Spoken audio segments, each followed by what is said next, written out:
हमारे साथ मदन है। मदन, देखिए, पीएम जब जब रात 8 बजे टीवी पर आते हैं, राष्ट्र के नाम संबोधन देते हैं, कुछ न कुछ बड़ा संदेश देते हैं, कुछ न कुछ देश हित की बात रखते हैं। इस बार भी लगता है ये जो पूरा प्रकरण हुआ है, देखिए, कई लोग, अभी हुआ क्या है कि भारत ने पाकिस्तान को करारा जवाब दिया, कई आतंकियों को उनको कब्रों में पहुंचा दिया, कई पाकिस्तान के एयरबेस, उनके सैन्य ठिकानों को मिट्टी में मिला दिया, लेकिन फिर भी लोगों के मन में एक मलाल है कि आखिर पाकिस्तान को हमने पूरी तरह खत्म क्यों नहीं किया। तो लगता है ऐसे तमाम सवाल या लोगों के जेहन में जो कुछ चल रहा है, उन तमाम चीजों का निराकरण करने के लिए आ रहे हैं पीएम मोदी, लगता है। बिल्कुल, देखिए, जिस तरह से प्रधानमंत्री नरेंद्र मोदी को विदेश दौरे से इस घटना को लेकर के वापस लौटना पड़ा था। पहलगांव में जो आतंकी घटना हुई, जो वारदात को अंजाम दिया, 26 पर्यटकों की जो हत्या हुई, उसके बाद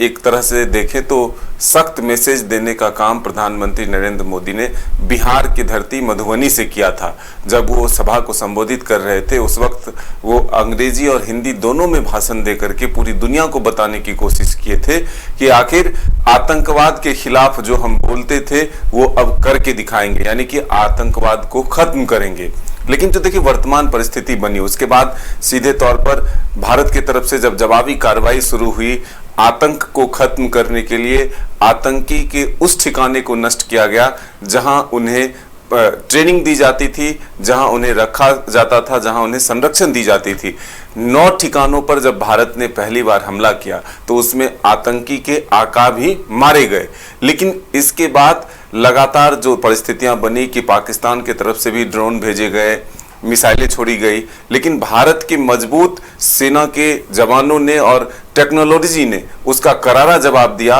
और हवा में ही उसे खत्म कर दिया। ऐसे में अब लोगों की इच्छा है कि जब भारत सीज फायर को लागू करता है तो बीच में ऐसी परिस्थितियां क्या बनी कि आखिर भारत जब मजबूत स्थिति में था तो एक युद्ध विराम की स्थिति क्यों बनी। हालांकि भारत ने लगातार कहा कि हम युद्ध नहीं छेड़े हैं, हम उस आतंक के खिलाफ कार्रवाई कर रहे हैं जो निहत्थे लोगों पर,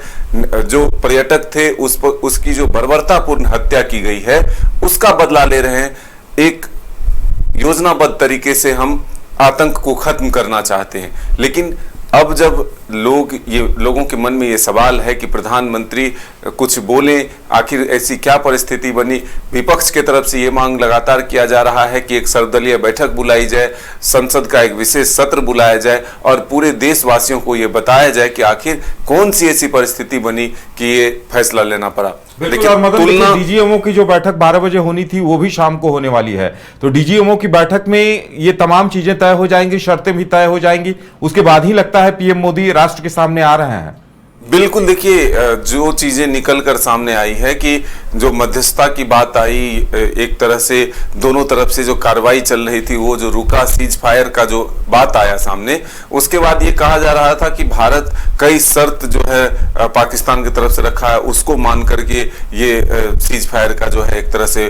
लागू किया है। लेकिन प्रधानमंत्री की तरफ से या फिर जो और सोर्सेज हैं उसकी तरफ से लगातार खंडन किया गया कि भारत ने कोई शर्त नहीं रखा है या भारत ने कोई किसी शर्त को नहीं माना है। फिलहाल पीओके से कम मंजूर नहीं है, यानी कि पीओके पर अगर बातचीत होती है तब जाकर के, या पीओके हमें मिलता है तभी जाकर के हम किसी बात को मानेंगे। देखिए, बार बार लगातार जो डीजीएमओ हैं वो प्रेस कॉन्फ्रेंस करके कह रहे हैं कि हमारी निगाहें अभी भी पाकिस्तान पर है, हम उतने ही चौकस हैं, अगर वहां से गोली चलेगा तो हम यहां से गोला छोड़ेंगे।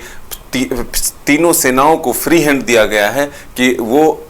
खुलकर जो है जवाब दे सके। तो ऐसे में ये जो परिस्थितियां बनी है, तो अब जब आखिरी दौर की एक बातचीत होनी है, आज 12 बजे का वक्त तय हुआ था कि दोनों देश के डीजीएमओ जो है वो बातचीत करेंगे, लेकिन अब वो समय शाम का हुआ है तय। तो उसके बाद प्रधानमंत्री पूरे देश को एक संदेश देना चाहेंगे कि आखिर उनका इरादा क्या है। अगर इससे कम हुआ तो उन्हें मंजूर नहीं है, और अगर कुछ पीछे हटकर पाकिस्तान की तरफ से कोई गलत कदम उठाया जाता है तो उसका किस तरह से मुंहतोड़ जवाब दिया जाएगा। आतंकियों के खात्मे को लेकर आगे और क्या कुछ हो सकता है, ये तमाम बातें जो है प्रधानमंत्री आज अपने 8 बजे रात के संबोधन से जरूर करेंगे। लेकिन ये बात भी है कि प्रधानमंत्री नरेंद्र मोदी का जब 8 बजे संबोधन होता है तो देश के लिए कुछ बड़ा फैसला होता है, कुछ एक तरह से कहें तो मजबूत कदम जो है प्रधानमंत्री उठाते हैं। चलिए तो इंतजार किया जाए कि 8 बजे पीएम मोदी जब आते हैं तो देश के नाम जब वो संबोधन देंगे तो किन तथ्यों को रखते हैं,